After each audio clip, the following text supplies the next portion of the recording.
ambayo nimekuandalia hapa ndani katika kipindi hiki cha Anza na Bwana, kipindi ambacho kimesalia dakika chache kitamatiki hapa ndani, alafu utaendelea na shangwe za Krismasi kwa muda mchache kabla kipindi chenyewe hakijatamatika kabisa kutoka humu ndani. Mwanzo naanza moja kwa moja na swala la kungolewa kwa macho ya mtoto Junior Sagini, ambapo siku ya leo mwendo wa saa 3 kamili wale washukiwa watatu akiwemo mamake ama nyanya yake, mamake anaitwa Maina Ochoki ambaye alikuwa mshukiwa mkuu, watafikishwa mbele ya mahakama ya Kisii, ambapo watafunguliwa mashtaka ya vile kumnyofoa macho yule mtoto Junior Sagini. Kumbuka kwamba vile mamake anashtakiwa kwa kosa la kumtelekeza mtoto Junior Sagini. Nikiachana na swala hilo,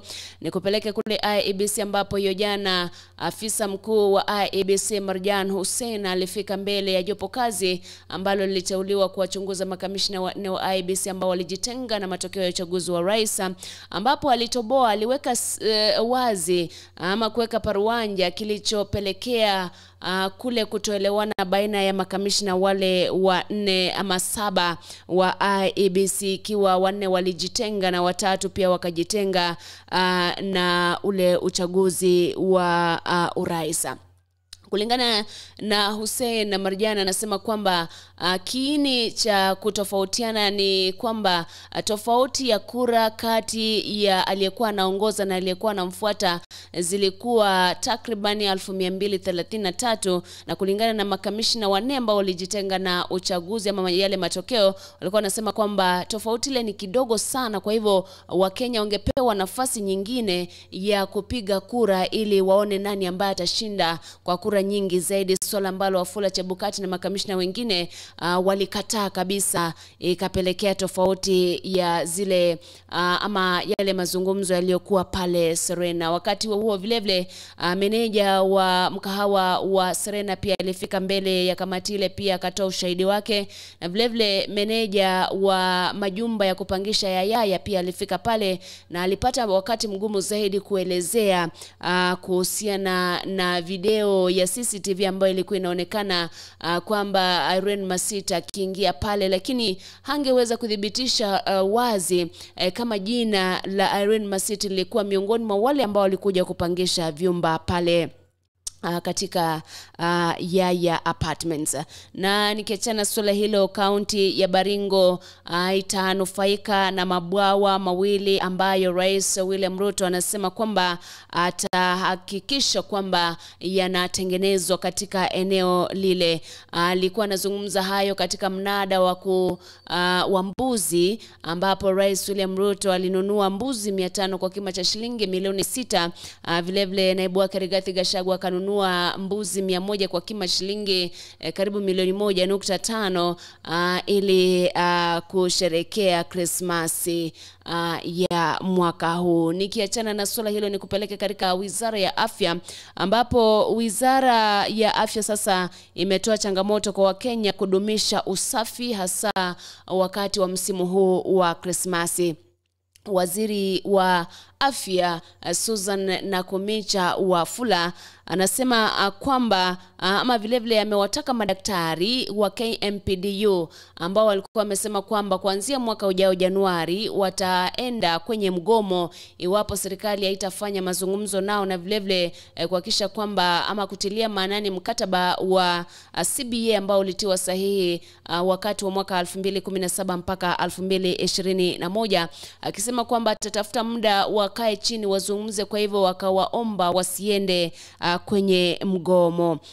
Vile ametaka serikali za kaunti ama majimbo kuhakikisha kwamba zinalipa madeni ambayo wanayo ya ile halmashauri ya kusambaza dawa hapa nchini Kenya, KEMSA. Kwa hivyo ni swala ambalo anasema kwamba iwapo fedha zile hazitalipo, basi itakuwa vigumu sana majimbo ama kaunti kupata zile dawa na kuzitumia. Mtazamaji na msikilizaji, nikikurudisha kwenye Wizara ya Elimu, Rais William Ruto anasema kwamba hivi ama mbeleni watahakikisha kwamba wanarahisisha kupata mbegu, kupata mbolea kwa wakulima na kuondoa watu ambao wanawaita cartels pale katikati. Anasema hii ni kupitia e-voucher.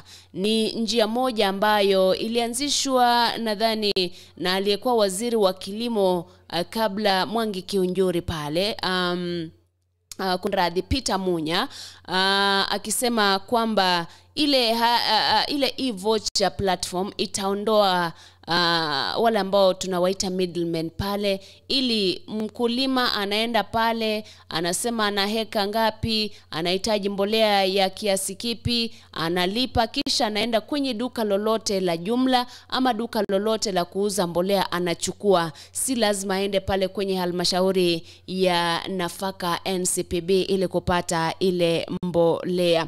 Na nikitena swala hilo ni kulete kwenye kaunti ya Kisii, ambapo hiyo jana kulikuwa na ajali ambayo ilitokea katika eneo la Sironga kwenye barabara ya Kisii Kisumu. Ajali ile ilihusisha magari matano. Kulingana na wale ambao walifika pale mapema, wanasema kwamba magari yale matano yalikuwa yanaelekea mazishi eneo la Sironga, na kuna gari moja ambalo lilikuwa linatoka upande wa Nyamira likija Kisii, ambalo lilipoteza dereva alipoteza mwelekeo na ikapelekea kuligonga ama kuyagonga magari yale matano. Watu waliachwa na majeraha, lakini hamna ambaye aliangamia. Ni ondoke pale nikupeleke kwingine kwamba jaji mkuu wa zamani David Kenani Maraga sasa ameteuliwa kuwa mwenyekiti wa jopo la wanachama 23 ambao watakuwa wanaangalia utendakazi na vile kufanya marekebisho katika idara ya polisi pamoja na ile idara ya magereza. Ni swala ambalo wengi wamejitokeza sana kushabikia. Na vile kuna kamati ya bunge ambayo huenda ikaundwa hivi punde, mahala ambapo aliyekuwa gavana wa kaunti ya Kisii James Mariba Ongwae ni miongoni ambao wamekuwa shortlisted kuenda kuhojiwa ili kuona kama watachukua ama watapewa nafasi katika ile kamati ya bunge. Na kwa tena na swala hilo, ni kupeleke kule upande wa michezo kwamba FIFA sasa imetangaza timu ya Argentina kuwa timu ya pili bora baada ya ile michezo ya World Cup. Timu ya Brazil ndiyo iko pale mbele, sema kwamba ilifanya vizuri zaidi katika ile michezo ambayo ilifanya. Naona kwamba muda wangu umetamatika kupatia taarifa kwa ufupi, ila mengi yamebaki, lakini niruhusu nitamatishie hapo.